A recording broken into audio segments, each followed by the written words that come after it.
Today on the farm, I'm going to be using the 637 disc and the 8335R to get some cover crop ground ready. We have the peanut hay still out here on the ground. We do not roll our peanut hay, so all the hay from the peanuts is still out here, and I'm going to incorporate it into this red Georgia clay. Y'all, we farm some of the reddest dirt on earth. We're going to incorporate this peanut hay into this red Georgia clay, and it's going to turn into fertilizer for our cover crop.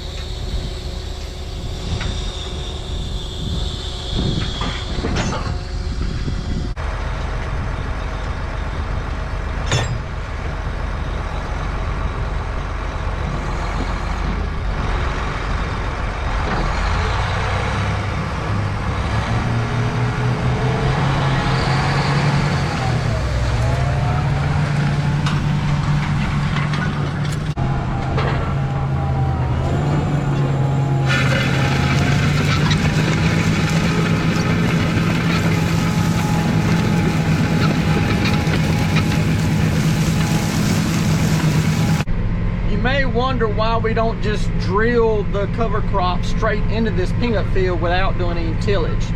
And you could do that if you had a no-till drill. A regular drill would drag, all this peanut hay would drag on it, but you might get in here with a no-till drill and drill the crop, and you may get a successful germination. However, as you can tell, this dirt is super red. It gets super duper hard packed, and the roots won't be able to grow on that cover crop because of the compaction of the soil. We won't get good root growth, which means we won't have a strong plant up top. And without a strong plant and strong root, it will defeat the purpose of planting the cover crop. The reason we want our cover crop out here is to protect us from erosion during all the winter and early spring rains. Our erosion protection against rains is the root system of the cover crop. So the roots are spread out and they hold the soil together. We get a lot of wind in the spring, and so we need a strong plant up top above ground instead of having this bare open field to protect our soil from blowing away. So we need a strong plant above ground, we need a strong root system below ground, and the best way for us to do that in this type of soil is to till the ground up, get it nice and soft so the roots can expand and grow and grab the nutrients, and that will promote the healthy growth of a plant above the ground. So we will have a nice cover crop out here to keep the wind and rain erosion at a minimum during the winter. There's 3 different ways that we use the cover crops. So you can plant wheat out here. That's usually what we cover crop with. You can plant wheat, and we will come in here sometimes and let the wheat go to full fruition and combine it, and then strip in cotton behind that wheat. Another way is we will let this wheat grow not to fruition. It'll grow about halfway through its life cycle, and then we will spray kill it and leave it dead out here, and then we'll come in here and strip rows and bats. And the third way is we will incorporate the wheat before it reaches fruition. We will come out here and incorporate it into the ground before we plant. So you're putting that organic material back into the dirt right ahead of planting. Incorporating the wheat right ahead of planting gives us the benefit of having a cover crop out here all spring and winter when all the main erosion is occurring.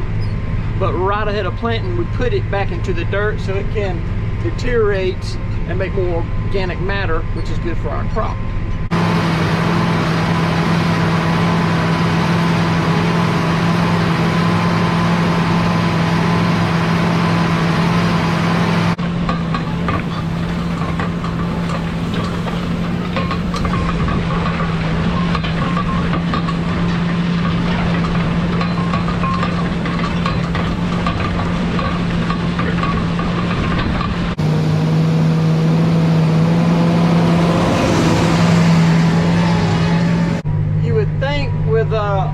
Driving technology that the farmers would be sitting up in these tractors with nothing to do, but that is incorrect. The auto driving, which on this particular tractor we got, Green Star, helps the farmers to do their job better, because my job is to sit here looking backwards all day at this disc here. It has 28 hanger bearings. They have to keep an eye on. Any of those bearings could go out and cause problems. I grease those bearings every other morning, but you have to sit here and watch them all day. Also has 8 wheel bearings. And you've seen in some of the previous videos change wheel bearings. Those wheel bearings go out. You have to watch all 8 wheels. And also, I'm not sitting up in here with the radio running, hanging out, having a good time. I have the radio off and I'm listening to the engine, because if a pile starts to drag, either in front of my drag on the back of the hair or on one of these gains in a place I can't see, you'll hear the engine load change a little bit. So it'll be a different hum of the engine. So you really have to sit here and listen to that engine hum all day and watch what's going on behind you. And occasionally, if you do hear a little squeak or something, you can crack the window, try to hear it a little better to see what it is, see if it is a bearing going out, or maybe it's one of the scrapers getting turned around. So you're not just sitting up here hanging out with the computer driving the tractor. You're actually facing backwards most of this day, paying attention to what's going on behind you while the computer keeps you running straight. We have what some people refer to as 30-minute dirt. See right here, we're making a little bit of dust right here. When you're making dust behind the disc hair, that's an indicator that it is dry. On this same through, on different parts of the field and on previous throughs, I'm not making any dust. That's an indicator that it is wet.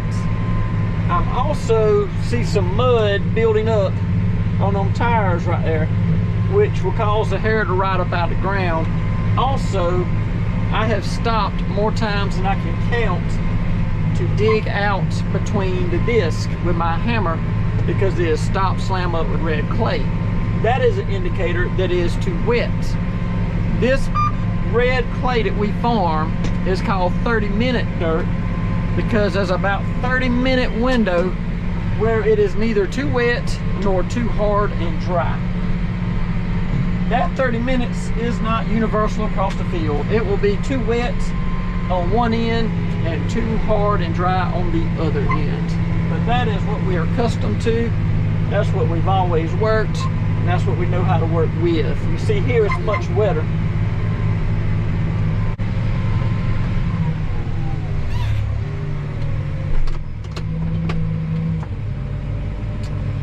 Well, that's it for today. I'm gonna let the tractor cool down. Tractors, you know, they're not like your car. You don't just put it in park and cut it off. You gotta let these big diesel engines cool down. So we idle it back down, let it sit here for a minute or two and get cooled off before we switch the key off. We'll look this hair over good, make sure there ain't nothing outstandingly wrong with it that we gotta work on tomorrow. You see here, this is indicator too wet. A lot of clay building up on the wheel. That's not good. I've been dealing with this all day. Had to come out here with a hammer, dig out between those gains. That's just part of working red clay dirt. That's the issue. That's too wet. But like I said, it's too wet on one end, too dry on the other end. It's just part of battles you got to fight when you work red dirt. Well, that's all for today. Thank all y'all for watching. See you next time.